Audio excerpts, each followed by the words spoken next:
dive into some of the background of you guys, what led to your current, path with Proof of Beauty, but as well, if it's relatable, also talk current events a little bit and what's going on, and go from there.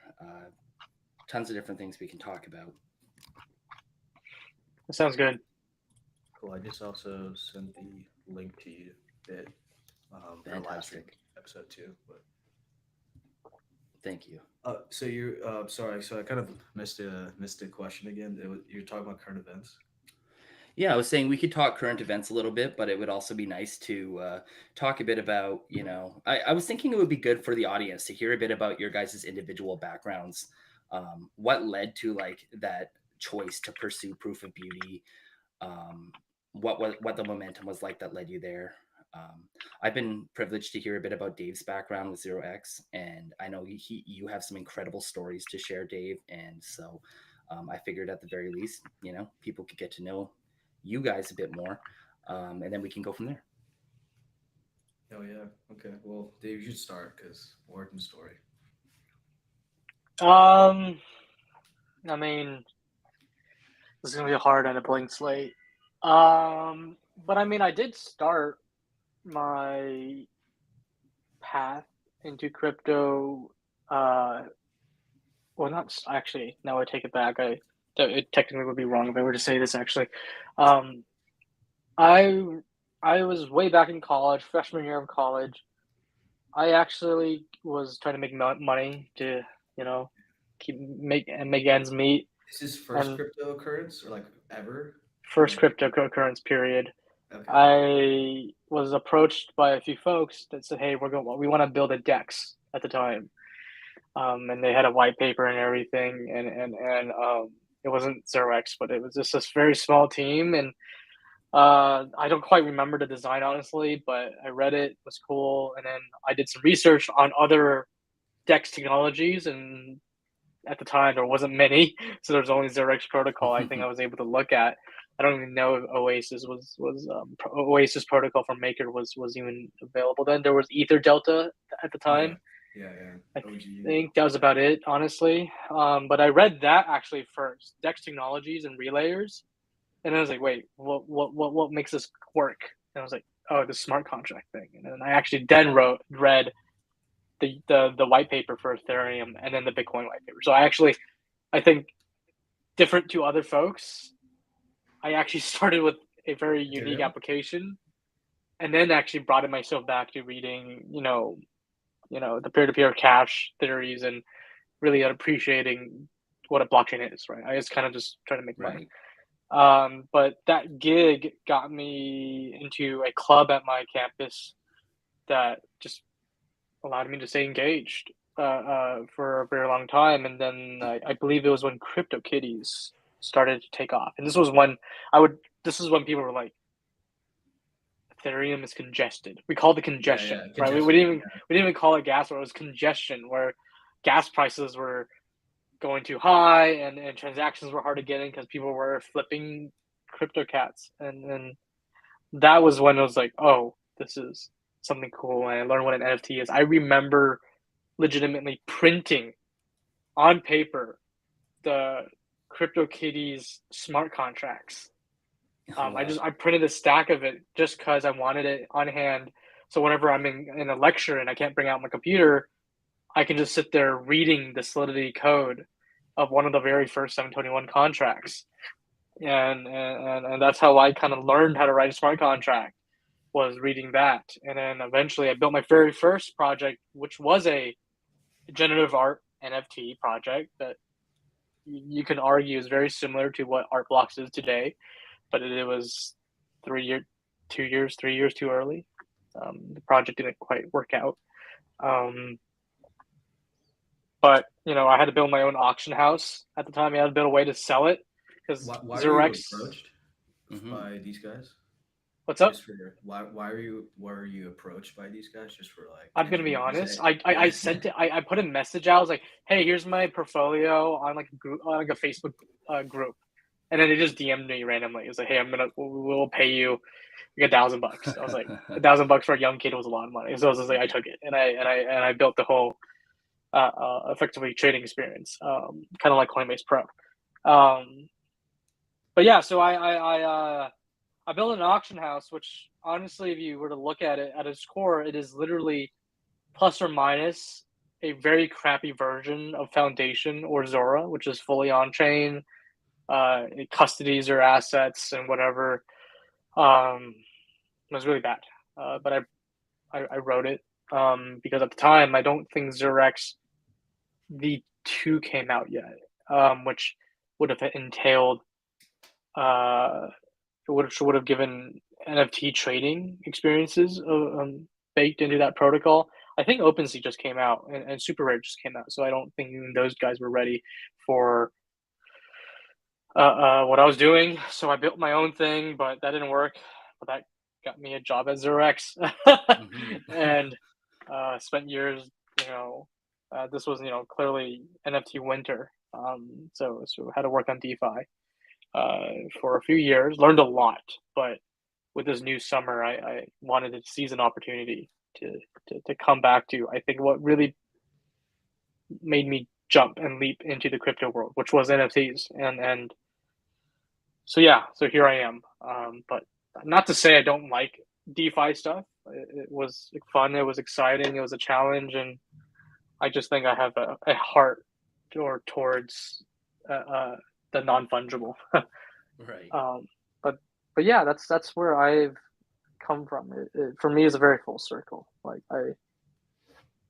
my first contract I wrote. I don't know if I deployed it as my first contract, but my first contract I wrote is a 721, and so Oh wow. uh, Yeah. yeah, yeah. That's really awesome. What about you, Ash? I mean, I haven't had the same opportunity to ask you about your background. I know you worked with Coinbase for a little bit, BitPay. Um, Tell us your story. Yeah, mine's is a little yeah, long-winded, but I guess I can kind of start from the beginning. Well, I never really had that much of a background in programming or really computer stuff. I was just more of a tinkerer with my hands. Uh, but I first learned about Bitcoin when I was in high school from a Wired article I saw on Facebook. Very specific. I remember this. It was about Butterfly Labs. If anybody remembers OG Bitcoin stuff, Butterfly Labs was like a big miner at the time, and they were making small portable miners that you can run on your desk. And I was trying to. And it was the whole promise was printing money and a couple $100 a month or whatever. And to me in high school, that was huge just because I Hmm. fundamentally understood like I didn't have a credit card, so online payments as a kid is difficult. And so, like, Hmm. immediately concept made sense to me. Electronic cash, like native, just I was kind of blown away. Just like you could beam money from website to website without a bank account. I mean, it is kind of insane, right? Especially like you hear about it the first time. Hmm. Um, so that got me excited, and I was doing some like mining stuff, like Dogecoin mining and all that. Kind of, and then that was the first winter that I remember in my lifetime. It's like once it crashed, there was a Mount Gox scandal, that whole thing. Bitcoin crashes, kind of disappears from the zeitgeist for like quite a while until 2017. And this is when I really remember like Ethereum blowing up. Um, it must have been like February of 2017. I read another Wired article about Ethereum, pretty much exactly the same situation. I saw a Wired article on Facebook. Um, and I pretty much dove down that rabbit hole for that whole entire year. As I was in college, like trading with my friends, like we're all living in a frat house, like getting crazy, like doing stupid, like degenerate trading, and that was my kind of that was my first like I guess like grown up experience with it. And then kind of trends from there. I was so interested and kind of motivated to work on something myself. I took a break from school. Really, I just didn't enroll, just dropped Hmm. my classes for 2018, and me and my friends started building stuff. And I really remember CryptoKitties being like an inspiration. And so our first project was something called Block Pattern, where we took basically we would take files, hash them, and then Hmm. store it on chain. That was it. And so Okay. when I think about it, it was almost kind of similar to the idea of an NFT in many aspects. But our that was our first experiment with smart contracts and building on Ethereum. And that whole thing got me the job with BitPay. And then that was a whole 2 3 year cycle, crypto winter, Yeah. learning Bitcoin stuff, learning software engineering, learning design. Um, then eventually I got sick of COVID and working alone. That I also, I quit BitPay and then I ran into David at ZeroX, and pretty much the rest is history. Coinbase was like I only worked there really briefly, Hmm. and during the summer last year. So I would say the really core experiences was BitPay and ZeroX, I would say. But here we are, yeah. Yeah. It's a long How winded, exactly yeah. did you two meet? We're just on the same team. That's it. Just on the same team, Yeah. working together, found Yeah. chemistry. Yeah, I mean, This like guy for is a quick me, trigger for real. This guy literally calls me off first call. Is like, "You want to work on this?" Oh yeah. yeah. Which I mean, I don't know. You probably shouldn't do that in the future. I mean, if I were to do it again, I'd probably be a little bit more hesitant. But like, Yeah. Right. Good instinct though in this one. yeah, I mean, I played Russian roulette with myself and chamber went empty. So, I mean, yeah, I mean, to be fair, I was at the time, I was, I think Zero X is a company which, compared to, I think a lot of modern institutions today, especially in NFTs, have an age median or average that tends to be a little higher. As in, I think a lot of the folks that do work at Zero X have a lot of experience from either Web 2 worlds or previous Web 3 institutions. Mhm. So when I was at there, I was one of the few that like just didn't have prior work experience. I literally was, this is my work experience. So I was definitely just kind of like soul searching for other peers that like could even remotely just even be in my age range to a degree. Mhm. So I had a chat. I remember that very first chat with Ash, and I just felt like, yeah, there's a lot of like just creative vibes that were aligning. So It was also my first time meeting another design eng person. It's like Okay. I was Yeah. like a lost soul basically at yeah, BitPay. Not encouraged to do this shit at all. And people into my entire career have been telling me to pick one. And then I oh, saw dude, like same, David was a same. both amazing engineer, but then also very very good designer. Like if you guys remember the first version of Hash, right? That's like a masterpiece of design by itself. The website like is so good. Um, yeah, and I think yeah, it's kind of crazy just how small world is. I guess. Yeah. I'm curious what led to you guys like officially being like, hey, let's start Proof of Beauty or whatever you called it at the time. And I know it kind of started with Hash.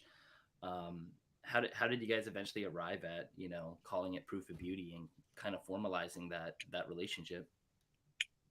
Yeah, I guess when was the first idea that you want to do multiple IPs? When would that conversation happen? Because it was Well, that called was Proof the of Beauty. goal. That was the goal from the beginning for me.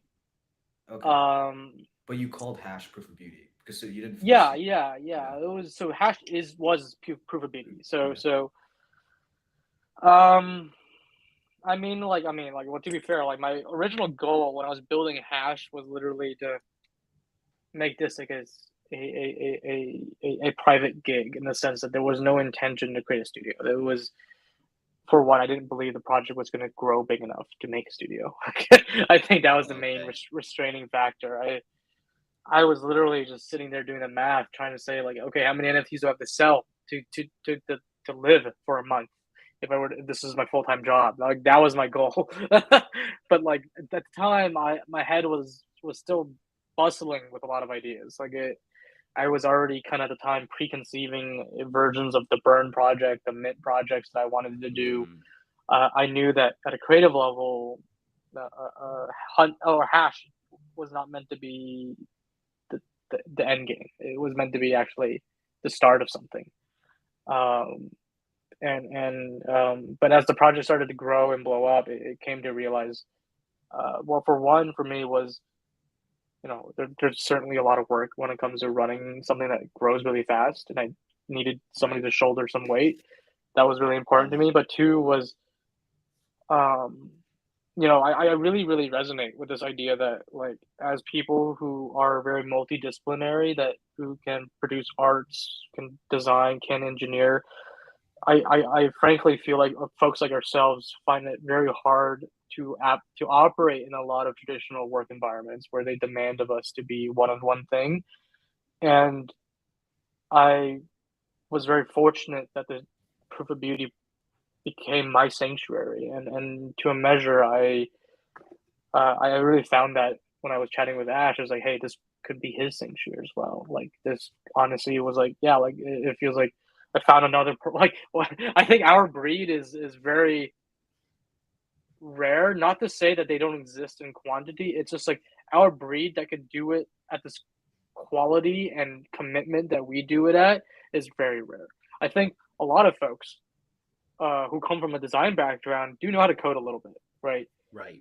But the folks that are ourselves that like or both are second languages, designing and engineering are like equality of tools and not just like you have an emphasis of one. I think that is a rare breed, and we've Mm-hmm. been consistently uh, uh, just not given a place to thrive. I think in a lot of work environments. Not to say it's a fault of the companies or organizations. It's just you need to get shit done, and we're not the kind Yeah, of and types it's that.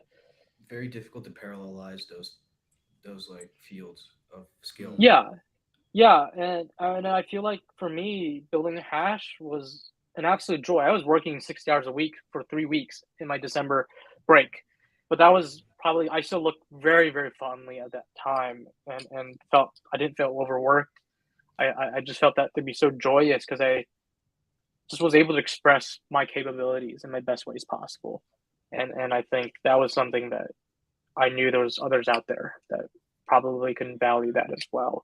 And I feel like for a successful studio like ourselves to operate, we need those kind of people, right? And I think Ash being another defining example of such a person, right? Like Right. I think it's very well, like that's how we're allowed to also indirectly be able to play the David versus Goliath metaphor, right? Like we got to be able to operate in these sense where he can hand me a half complete design, like where it's not super high fidelity, but it's high enough, and I can largely be able to plug in all the gaps in between, just during the engineering phase. Or I have made designs myself where like, okay, this is 50% there, right? The rest of the 50%, I can just do it in code, right?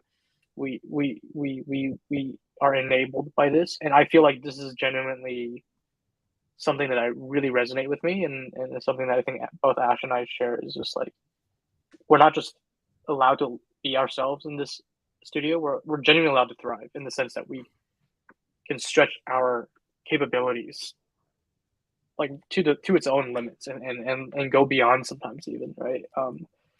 Like I think I've learned a lot about myself when I built London. Like I didn't know I was capable of duct taping something that fast together.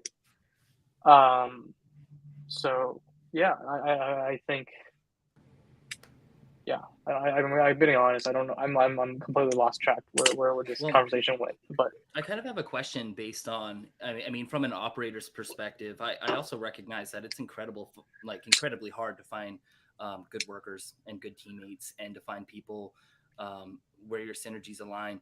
Um, but back to what you guys are talking about, developing that skill set, that engineering and design, those two skill sets.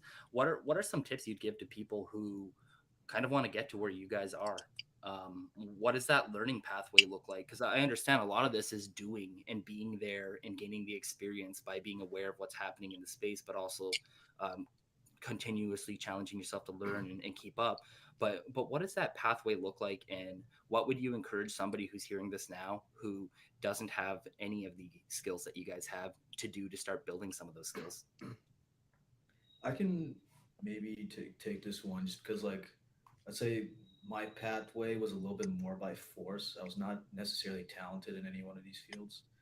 It was more something that developed slowly over time by the people around me. Most importantly, I would say.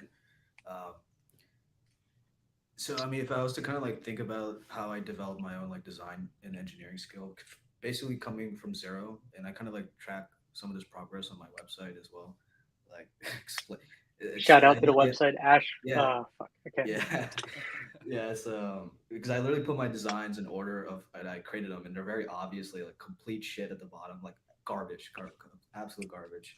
Um, to something really good. So, um, I think the core thing was being obsessed with something. That's really what it was. It was me, Yes. like they when I worked at BitPay, it was they radicalized me, like truly radicalized me to be a Bitcoin maximalist, and I was obsessed. I did not think about anything else besides that stuff all day long. And I also Wow. dropped out and all that shit too. So I was doubling down extra hard. Mm-hmm. Um, and then for me, it was like, a designer quit at BitPay, and then they were like, we need to build this project, and we're not gonna wait for design. So I was like, all right, I'll design some shit, and that's Hmm. pretty much how it's like sometimes you just got to be greedy and then take work on something and be obsessed. Like it's not a lot of things. It's difficult to force it as in a plan. Yeah, Mm-hmm. Yeah, I think the folks that I've certainly had people come up to me, it's like, here, this is my month-to-month plan, and I'm like, that's just not gonna work, mate. yeah, Like there's no end game to what yeah, we do. Like I think I'm not at a point where I'm like, wow, I'm happy where I am. I've too long of Mm-hmm. a laundry list of things that I still want to explore and learn. But again, I feel like to a degree, maybe I think this is something that I feel like even Ash can speak more on it. It has come from a fairly youthful like spirit in the sense that I don't think a lot of the folks that I know who are of this same energy are learning to get a job or learning to hit an end game. You learned it sometimes just to to to get something done in the moment that you want to get done. Like I certainly have learned design because I was at hackathons and I wanted to design my iOS app and make it look not like it's utter crap, right? And Right. Right. there was a necessity to learn it, and man, was I bad at it. Um, but to a degree, I look back at it, and I think the key thing is just like you got to be willing to just like you do it. You're not great at it. In a month from now, you're like, I'm still gonna try doing it. Like it has to have a little bit of an insanity to it that I think Mm-hmm. makes it work out. Because I look back, I have designed like so many different iOS apps. They all look like crap. And then there was like this 11th project where I designed it, and I was like, oh my god, this actually looks designed. And from then on, I think that's where I radically thought I made a huge leap forward in my design capabilities. Uh, but for to a degree, it's like if I stopped at ninth, it, maybe that 11th would never yeah, have happened, right? So there's, yeah. I don't know. It's a combination of insanity and then having some adversary to some degree helps a lot, and to Yeah, Yeah. overcome it, like to learn anything, like and I mean, I was driven with a competitive spirit of trying to win hackathons. So, like I was, Right.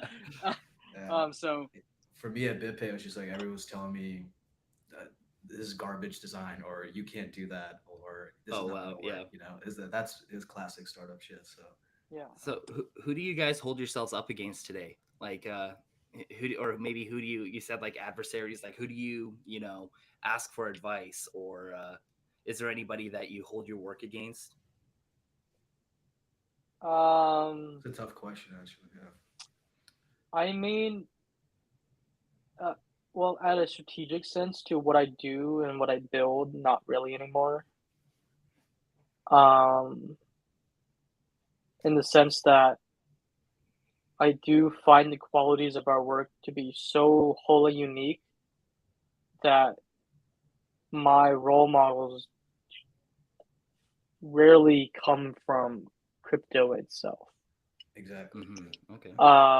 And I think that's something that because there's just frankly not a lot of studios that do what we do.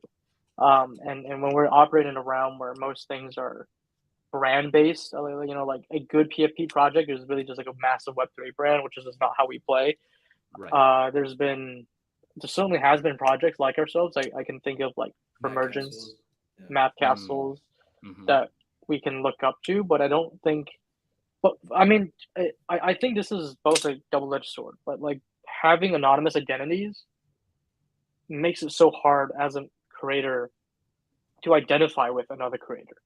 So it's really hard for me to find a role model in Math Castle because I don't know who they are. I don't know what an entity it is, right? I don't know how they think. I don't know what their future plan is. So it's like we're not making it easy for ourselves as a community of creators to be a community of creators, right? And I'm certainly certain there's other. I know that Steve K, who XRX, he who worked on Party, but he has his own network of creatives that certainly has done a lot of fun. But yeah, we operate in a world where like I think I've felt certainly a lot of folks pitch me a lot of ideas, and I would say most of the ideas are like these are ideas you would pitch in the beginning, but you give yourself half a year just to sit on things and think. I think you'll come up with a lot better, thoughtful ideas that, to be blunt, will actually take seriously at the studio level, right? Right. And that just takes a little bit of time to just absorb the world that we are in, right? And yeah, so it's like a mix of just anonymity. It's so hard to empathize with creators in this market. Like, how many of us have doxed ourselves, right? It's really hard to look at crypto world for like any advice, honestly, for most things. Yeah, I mean, like Yeah. 90% of the projects are VC backed. The other projects, and the big thing also that kind of is hard to work with is so many of the good examples. You don't know if they're good because they have a lot of money or because they're actually good. Like, Yeah, Exactly. good Yeah. point. Yeah. right? Like, and so the virtue signaling is hard. It's really hard to go through, and so as a creative force that works on the issuance part of the NFT formula, and the experiential side, it yeah, it's rare. There's certainly examples, but I find it that we need to be more confident in our ability to be torchbearers in a very dark cave. So Mhm. Yeah, I mean to touch on a point of adversary as you were saying, like I mean for me it's my tendency um to always think about like harder things as like difficult things as being better. And I mean I always look at my my references for all things in life has always been movie related, um, movie business related. So I mean yeah, yeah, there's just not too many examples like David was saying to look up to in the crypto Mhm. world. But I mean, but I can take a lot of inspiration from the way other people have gone yeah, about things that is very interesting. Just, I mean, the development of like Lionsgate Studios productions is very interesting Right. to me. How that was just kind of like bootstrapped it into multi-million-dollar success and A24. I mean, M Night Shyamalan's also very interesting to me because Mhm. that guy's been making like dope original movies for a long time, and still he's one of the only Indian directors, actually the only pretty much the only Indian director in The Hollywood only that's one I famous. know. Yeah. Yeah. And he's been doing it for a long time, and he still has to self-finance his movies. He can't even get financing. Like this, so Wow. he has that much level of dedication to his original scripts. Like he's willing to put his own money down the line. Yeah, I look at a lot of those are the kind of yeah, examples that have always drove me. Yeah. yeah. And for me, it's indie game developers. Like Concerned Ape with Stardew Valley is a really big example for me. Mhm. Mhm. And then just original YouTubers, the original generation, not the ones that are doing whatever they're doing now. The ones that like went from I don't know if I can make money doing this for a living to Yeah. I somehow am employing people, like and running a Mhm. business Mhm. and doing VPN ads every video, right? Like it. Um, I find those stories very endearing because they had to manifest creativity in a way that people didn't expect it to exist because of either economic infeasibility or people just simply didn't believe creativity could manifest in that form, right? I don't think a lot of folks can believe that Stardew Valley was made by one person or Mm. kids were Yeah. making VFX videos on YouTube for fun, right? Like that Mhm. wasn't a thing people thought. And I think we at the studio have this impossible task that we are manifesting creativity and similar spirits in ways that people don't believe you can manifest it in an economically sound and also creatively possible way. Yeah. Um, This is as greenfield as it gets, basically, in our yeah, and life. it truly does feel like it's like a Yeah. once in a lifetime thing. Like you don't catch these waves often. But like also to a point for me, I've always had a rebellious streak in the sense that I think even in the crypto NFT world, there's like a inner circle of cool kids. Mm-hmm. There's the mindshare kids. Right. I have always not personally been one of them in any of those circles in my previous life. I've always been kind of paving my own kind of source of creativity. So I've always been like the black sheep, even in a environment where it's filled with black sheep. I've always felt like metaphorically I was still the blacker sheep. Um, and so I really look up Yeah. to creatives that way, that have the confidence to just do their own thing, even in a world that is so small that already has congregative, aggregative thought and group thinking that they still can strive out on their own. And we're already seeing that, like with like the Zoras, the Foundations, and a few other teams. I think the work with like the Nouns DAO and all that. So there's already Mm-hmm. kind of some circles kind of being built around, and we're still, I think, as a studio, just standing on our own 2 feet and unwaveringly doing things our own way, which I think is hard sometimes, but also I think it's kind of who I am. Yeah. And I think who we are now as well, right? So, Right. Has there ever been something yet that you guys have worked on that you were like, oh my god, like this just is not it. Like this does not work. Like have you guys come across any like stumbling blocks or dead ends yet? um, I'm gonna choose my words very carefully. Um, It's hard to how to, yeah, because I I mean will say everything's we a have stumbling learned a block. lot Yeah. from Mm-hmm. decisions we have made. One, for example, very important to me was learning the necessity to learn how NFT markets work. Mm-hmm. Because without understanding how secondary works, how price flooring works, how supply works, designing a new NFT to drop without having that intuition, you're throwing a shot in the dark. You can legitimately make a project fail just by choosing numerically the wrong supply or price and the wrong distribution mechanic. Like those three and are incredibly important, and I've certainly chosen wrong numbers along the way.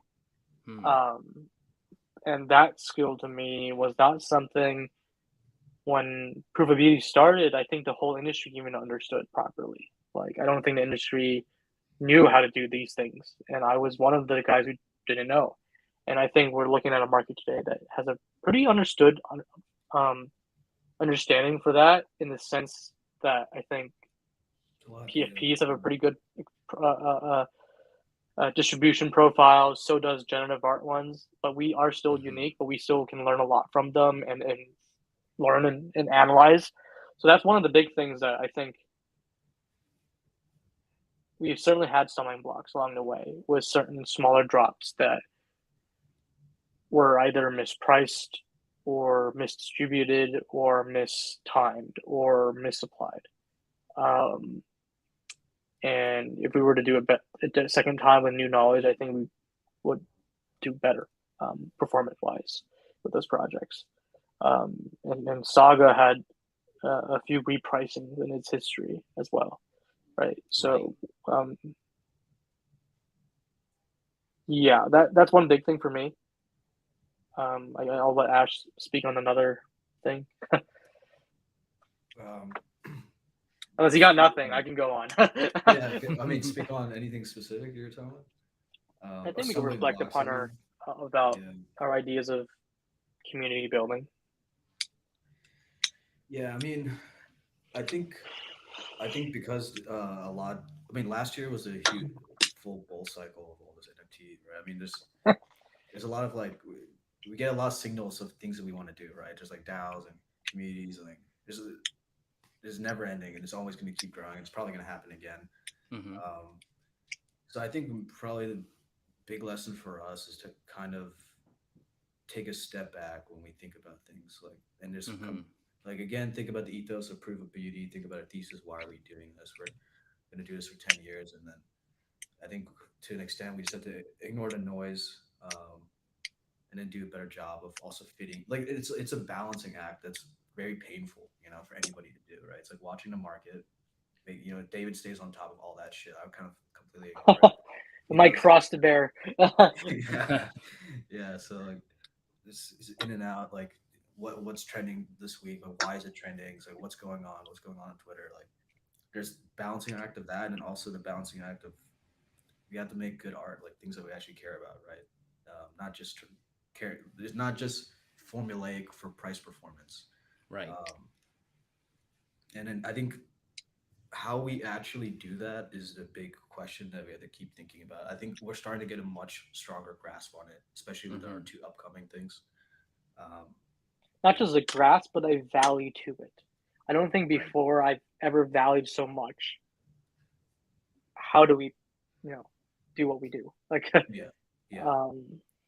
because before it was just you do it. Yeah, Right. right. But now it's like, oh wait, if you want to do this for a while, you gotta be a little bit more thoughtful about it.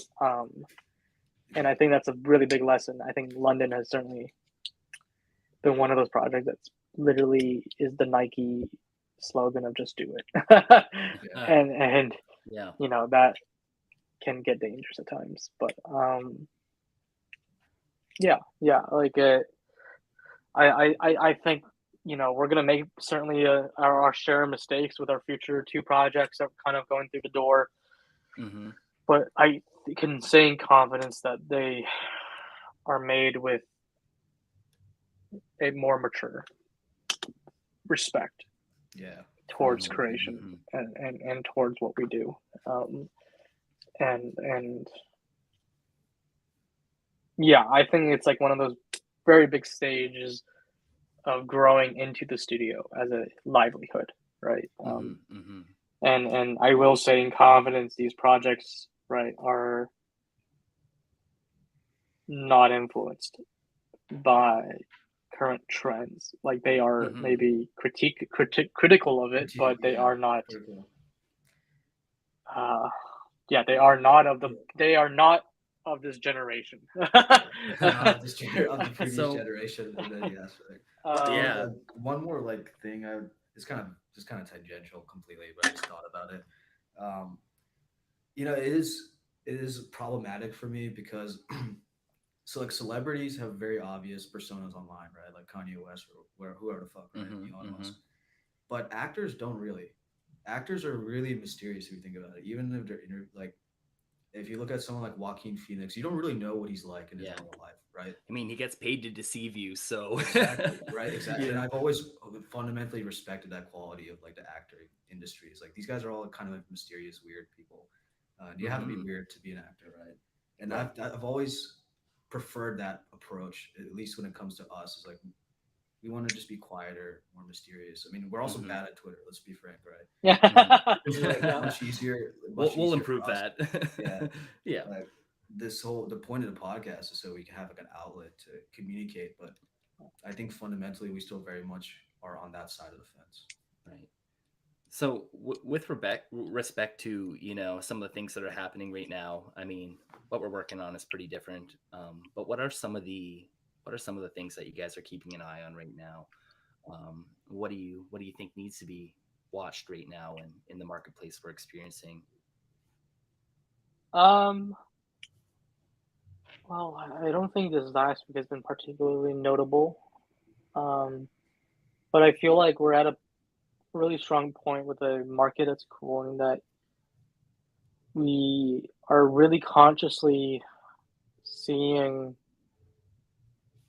uh, how the settling of the create of like what creators are in this space and our relationship to creators. We certainly have a lot of anonymous teams in the PFP markets. We have Mm-hmm. singular creators behind a lot of really fun things. We have artists who build on these things, but I think we're finally at a point where money's just not flying around. Where people are like, if things don't go well, they're looking for people to blame. They're looking for Mm-hmm. history to look at, and I think it comes with a bear market where I think bear market makes capital shrink, right? But as it shrinks, I think it makes human talent, capital, whatever you want to call it, look more and more prevalent and more louder and more consistent because you don't like become less productive Yeah. when a bear market hits. You may not make a lot more money, but like you still are capable of the worker. And I think we're Mm-hmm. hopefully going to go into a world where the creation spirit of NFTs is more valued. And I Mm-hmm. find that to be something that we just don't see. Where you just see another random PFP project with a Fiverr artist pop up. And you're like, well, how did Right. that come to form? I don't know, right? And we're seeing mysterious DAOs that I think, which is not to the fault of a DAO. A DAO needs to have tribalism where DAOs need to know who's in the know and who's out of it, right? But that does create a mystery to that creation process, Mm. and we have core teams that are very not so doxed, right? And so even as creators ourselves, it's so hard to relate to other creators. The only Mm-hmm. creators that I feel like we can have an enduring quality are platform nomic creators that create platforms that we would be using, but other Mm. creatives that our parallel where we are issuing IPs. For one, I feel like the consumer market doesn't have a deep appreciation slash understanding of and empathy towards our craft. And two is as craftspeople, um, we don't have a lot to work on when it comes to learning from each other and a community to really, I think, build on that. And I feel like I've certainly felt moments of frustration to how people turned on core teams Mm-hmm. uh, in a way that feels very Frustrating. disrespectful to Yeah. the craft. Um, and I've certainly felt core teams that have gotten by with things that may not be quite acceptable. Mm-hmm. And I think every time there's a huge bear market crash, it usually is a reflection of a few core teams misbehaving, and their misbehavior creates a resounding precedent that consumers start to use to look at other creatives, um, and it makes it, yeah it's I think there's a lot of education that needs to be like more empathy that needs to be had on these two parties, which again we didn't do a great job to be honest because there's just PFP projects they just don't have a face to them, right? Mm-hmm. Mm-hmm. And there's so many projects like for Mergent they were created by one person, but one person that you can only create a cult of personality around that, right? But like for something that actually has enterprising qualities like ourselves, where who we are stays largely consistent, but our IPs are ever changing. Mm-hmm. Um, I don't know. It's like I think with a downtrend, it brings the worst and the best out of both sides of the creation process. Mm-hmm. Um, Mm-hmm. Yeah, paper hands are gonna leave, and which is good, right? And Right. I mean, the way I see it too is like it's the entire thing is kind of silly. Let's be like we're trading images, right? We're trading like PFP. Like it It doesn't is make pretty sense. silly. Yeah. Yeah. Market's So crashing, but people are putting in bids for JPEGs. yeah. Yeah. So like when you think about it like that, it's like we're in the like super baby phase of this, and like I think we still have quite a long way to go until people take the art very seriously and like are just there for the art, you know. And I think that phase is coming soon, and I think we will have to play a part in making that happen. That's we like will. our Mm-hmm. role. We Yeah. will. Mm-hmm. Mm-hmm. Yeah, no doubt. I mean, like even in this bull market, if you were to like really think about it, and a market performance and market discovery, truthfully, only a select few PFPs have hit the threshold needed to actually have what anybody would qualify as a legitimate market. Like, Mm-hmm. there where price discovery is actually a thing, where floor pricing measurements and analyzing it as like buy sell bids and how deep the pools actually make sense, because everything else is so fickle, right? Like these Mm-hmm. markets are like you can even look at the generative art world, right? Like like an autoglyph sells every once in a while, so it's a little bit more like a fine art piece, I guess, where the market moves significantly slower. But even like the OG art block project that really took off, like we've the few stories that has defined this huge capital craze, Mm-hmm. there's not a lot, um, and the few that are left out here that um, found a place in this world without strictly being capital at play, there's just not a lot of us, right? Like I guess Mm-hmm. Mm-hmm. they're I just think that we're already incredibly blessed that Hash is just the de facto history NFT, right? Like Mm-hmm. we were Yeah. able to manifest that, uh, to a degree with moments of great capital inflow, but also just with strong foundation of an idea, right? That's I think where we see still Hash going so healthy in this current like day where we're seeing mints, right? Um, but you can't say that about a lot of projects, right? And I think the generative art space has been in the bear market for a while before Yeah. even this current one, because even one of ones to a quality, right? Like I don't think I've last heard a one on one kind of take the whole mind share, right? Like it feels like Mm-hmm. there was a few months where Foundation just had things popping off, right? And Super Rare would occasionally have that, and then like sometimes another random celebrity artist would drop something cool and hot. But I think right now, uh, uh, the market is trying to discover things, and like to be fair, like this last few months of the bull market feels like it's been propped up by airdrops. Yeah, I like like Right. agree. like at that point, like is this really a digital JPEG or is this really just a ticket to free money? Uh, um, so yeah, I mean, I know that a lot of people demand for more than what it is. Um, but to a degree, such a demand and impatience, I think, will not create the actual answer of what we want from NFTs. Because I think there's so many folks like, I want utility, and then with that Right. sheer rush and with so much VC money and DAO capital willing to be deployed, I think people are being really rash of what they want to build. So they spend like 5% of their brain power on what they want to build and 95% Mm-hmm. building it. And in that case, I think we're just missing the mark. We're just going to miss the mark quite a few times. Right. Right. And we just need time for people to start marinating on genuine, thoughtful things that step way beyond our current context of thinking, right? Um, and hopefully So they get how funded. yeah, how do we turn people's attention back to the creative process and just valuing that experience in itself, opposed to just trying to, chase the You need hype a and culling effect, unfortunately, in my opinion at least. Like, mm-hmm. Call to just action like or something? yeah, it's just Mm-hmm. like something has to happen to like all, all the people who don't actually are like are not deeply thinking about this stuff, are kind of like get disinterested at some point. I mean, I don't know how that's gonna happen at right now because things are constantly moving on crypto Twitter and whatnot. But yeah, I don't. I think I mean part of it is our job putting out stuff. That's part of Yeah. it, and I mean two is like maybe I don't know what to hope for. You know, there has to.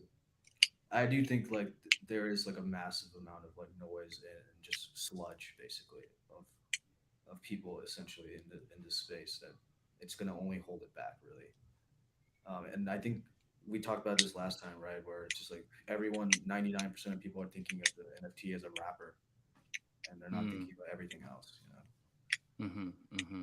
I mean, as a studio, we've always worked with a very unique NFT audience. Um, for ourselves, right? We've been very privileged to be working with a community that isn't strictly what I think people stereotype NFT people to be. Mm-hmm. We have Yeah. certainly worked with very empathetic, smart, brilliant, passionate people, and I think without that, Hash would not have worked. London would not have worked, and Mm-hmm. I don't think our future project would work without those people. And I'm, to a degree, um, well, for one, you don't need a lot of passionate people to make a project really go off because I've come to realize that you only need 1 to 5 really important players to make something look way louder than it actually is, and usually Right. that loudness brings the growth that you would want to see. 100%. And we have seen that even with the PFP markets, but like for us, it's especially true. We have had Jesus at a moment, but he was very loud. GK Hazy for London has been very a prominent voice. We have had 8 Father be a very prominent Yeah. voice for us, right? There's been moments where this consistently happens, and that's still something that I think we value to a point that we like to build projects that people get, like people get Yeah. why we created them. And And yeah, like it. I would add, like, I really hope sooner rather than later, is like we can create things that get attention outside of just crypto Twitter bubble, which to me is so like is a very sludgy, again, the use of the word ecosystem of like of ideas that's swirling around. I mean, it is kind of like its own internet because it's all like completely ephemeral, right? But I mean, it's like I think it would be awesome like if we could make a project that's so cool that someone spins up a subreddit around that whole like thing, and Right. they're all like trying to do things like solve this thing or whatever. And I think our future 2 projects are, Perfect for this. Yeah. yeah, Perfect for they're this. gonna demand Yeah. you to be crypto but not crypto. Uh, Yeah. um, Mm-hmm. I mean, yeah, I mean our projects have always done that in a sense that I like to think that we always come back to the spirit of just having fun. um, and yeah, like that's where I think I also really look up to indie game developers a lot, because I think a lot of good indie games have a very loud community behind it. Not many Mm-hmm. people, but loud, that are supporting the project in immeasurable ways that are in part because they are allowed to imprint into that project. And with an indie developer, the organization is so flat that they're allowed to imprint, knowing that this project, if imprinted, can be theirs, can be defined by them. Where I think, you can see it draw a parallel to like a AAA title where like there's a Mm-hmm. massive game studio and publisher. Marketing I think a campaign lot and of the everything. community Yeah. has a very hard time making this game their game, right? Like they can have memes about it, they can have euphemisms within that game, but like even Mm-hmm. to that quality, when the brand and the marketing and the go to market has all been controlled by one NG, it's just hard, right? And I think a lot of PFP projects draw to that formula, Mm-hmm. where I think for us, we create something that is enough of a blank sheet of paper that we hope community can start imprinting upon it. And if there's a successful imprint, I think we are more than happy to fan the fire of it, right? And that kind of formula of work, I think, for one, does not get you on the Forbes 30 under 30. It does not get you the cool, hot Good point. Mm-hmm. stuff, right? And I think that's why there's not a lot of a draw for people to do this. But I think in the earnesty of what creativity really means, I think it's the most respectful way to create something where you can be the person who raised the child, but once the metaphorical child goes off, it's up to the environment and the community to define it. And I think that's the ultimate form of creativity to a degree is being able to allow that. And I don't think that gets you on I genuinely don't think that gets you on the front page of anything. Not often. But it is a formula that I genuinely believe it can work to a degree. You can say that with Minecraft. Mm-hmm. You can say that about a lot of indie titles, and And I remember, and I'm a big Halo fan, like the original Halos, where there were like a lot of open world maps that you can build yourself. I love that. That's great. That was a big thing. And in the old Hmm. Warcraft era, World of Warcraft, and in the Warcraft, where where map designers were just popping off, building Yeah. beautiful maps and games that would now have become Dota or LOL.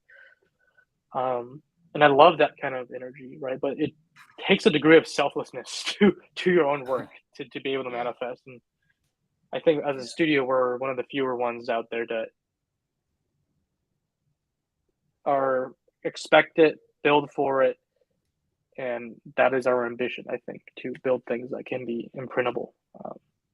Yeah, I mean, the analogy of comparing and thinking about games, I think, is really useful for our context, just because, like, I mean, we create multiple IPs, which is the opposite of what most of these people are doing, right? In general, Yeah, Hmm. of like most of these successful projects. I mean, everyone cares about the roadmap, like roadmap, like what's coming next, right? What am I waiting for?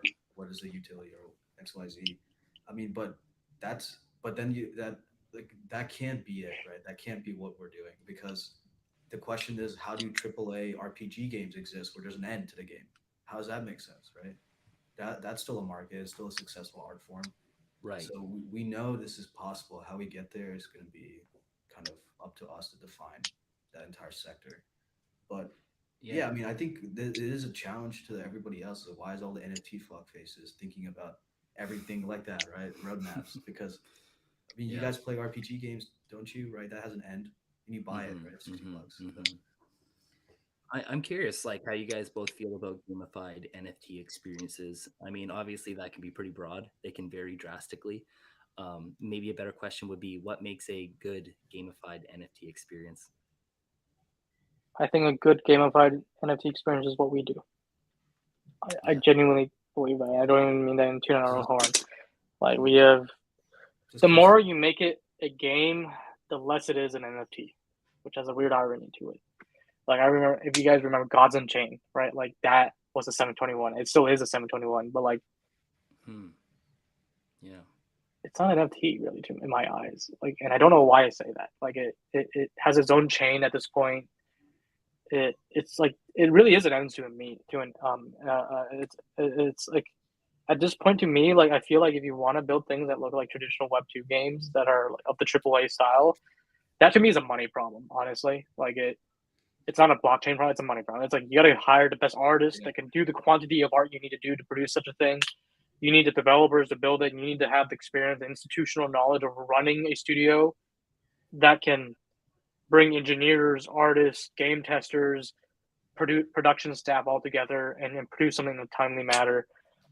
Uh, uh, and I, I just don't see NFTs being a particularly well aligned thing in those kind of production formulas where you really do want deep control over your own NFT or your own assets, such that you can extract value from it, so that it supports your game development. Um, it makes like those kind of gamified experience makes the NFT less matter, Hmm. and I find it to be fairly counterintuitive. Then like you start asking why do an NFT, because an NFT brings a lot of added trouble that is beyond your Hmm. control, right? Interesting. Yeah. But not to say it doesn't work. We've seen Axie work certainly, and a few other projects work. But to that point, they're they're just not really games. like NFT Yeah, games. They're not yeah, NFT. They're just game. They're just games that yeah. uses the technology, right? Which I don't think is bad. It just doesn't It's a really different make thing. my Yeah, it does it's it, not like it doesn't make gamifying. me excited. Yeah, um, Right. yeah, and I think for us, gamifying NFTs means elevating the NFT to the center of it all, right? Like I feel like hash, like the more if we ever expand hash, it's not going to make you question why it's an NFT. It's going to make you more realize the value of the NFT itself, Right. right? Right. And I say you can say that to a degree with London and all our future, but that to me is gamifying an NFT, is where the NFT becomes more important part of the formula. Where even like the other lands project from the Bored Apes guys who are making like literally what looks like an Unreal Engine game for NFT land. At that point, like the more you make the game, the less I care it's an NFT. Like, Yeah, it's like a complete, like, Right. it's just a marker or something. Like yeah, it's like the same thing as Fortnite having the skins be NFTs. and Yeah, it's it's not playing really into that gamified. freaking rapper metaphor more and more, which like is not what I think we want, right? That's not utility to me. That's just emphasizing it's a rapper more and more that it is just a financial pointer. And so I find them to be very erroneous and can be deceiving to what we can actually do with NFT, which demands us to really lift out of the context of what people think Web 2 and what like the Web 2 thinking we have towards utility of NFTs, right? Like, and I think for us as a studio, we are just scratching that we are not even scratching, we're breathing on that freaking cusp of a barrier of gamifying NFTs in a way that makes it more of an NFT than it ever was before. But yeah, Exactly. it demands such a different way of thinking, of economic modeling, of creative production, that the market and this current bull market is not ready yet. But hopefully it builds up a talent network that will build that next generation in, right? But Right. I feel very confident to say that that's what we do at the studio, right? I genuinely think Hash is the best example of an interactive NFT, gamified NFT experience that makes a lot of sense being an NFT. Like, and you can't say that, I think, about a lot of other experiences. And I think that's what we're missing. I think that's where we're like literally like we're like measuring like I don't know, I'm trying to think of the right metaphor, but we're just using the wrong measurement to measure Yeah. the whole system, right? Like it's like I guess it's like like I'm gonna draw upon because I'm literally thinking about Top Gun right now. It's like it's I don't think it's about like like the length of your aircraft carrier that really matters. It matters about like how you can get planes off of it at a timely manner to do what you need to do in a mission, right? Like it's not about size comparison, right? It's a completely different unit of measure. I think that we're on the place where we don't even understand how to measure NFTs, like utility wise, gamified wise. And the more we're in this moment, I don't think we can grow past beyond what the general media is painting us as. Yeah, I mean, it's also kind of a little bit annoying too that like the NFT word kind of is hijacked to an extent and with a lot of baggage, right? It's like if you think about it this way, it's like imagine if Fortnite was to roll out NFTs, so like the skins were NFTs, right?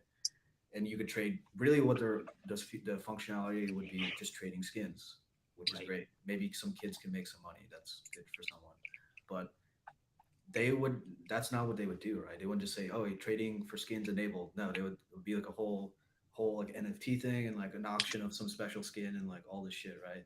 And Yeah. so like we have to also kind of navigate those these kind of like Yeah. the baggage essentially around these concepts.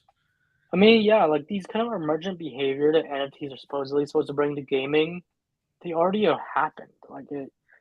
We've Right. seen this with CS:GO, like Yeah, way before. I've had friends who were literally betting on esport yeah, games with CS assets and some or like TF2 assets, right? Like we've exactly. seen this already.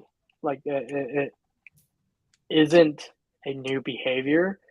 So when people throw in the NFT word, it feels like it's just a cash grab. Like it feels like because it's an NFT, we can do a Dutch auction from $30,000 and somebody would buy Exactly. it, right? Like it feels like it's like an excuse to be more degenerate with your economic pricing model.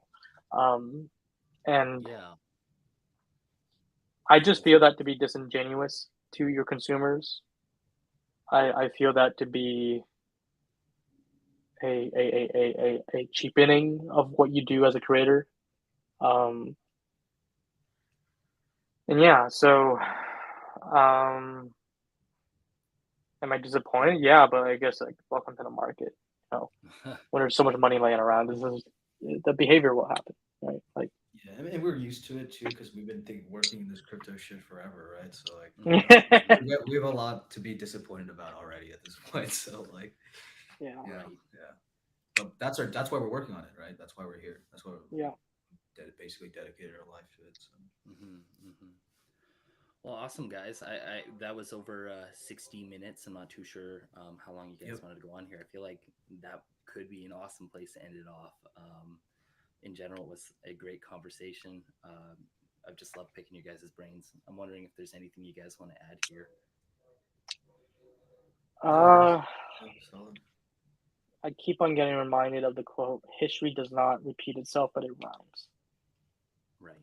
And I feel like as we enter this bear market, unexpected things will happen. And I feel like there's too many NFT people trying to predict the next bull market. Be more open minded. Like, please, guys, please be more open minded. What we can do, right? Like, that's my weekly not one of my weekly frustrations this week. It's awesome advice. Well, yeah, I think this is a great place to leave it. Awesome. Well, I guess to whoever tuned in, if you made it this far, thank you for listening. We're gonna continue to do this on a weekly cadence and try to be as consistent as we can. I know that we want to improve our pre and post production quality and Yeah, get this podcast to a place where we can all be really excited about it. So, yeah, awesome conversation, guys. That was great. good stuff. Well,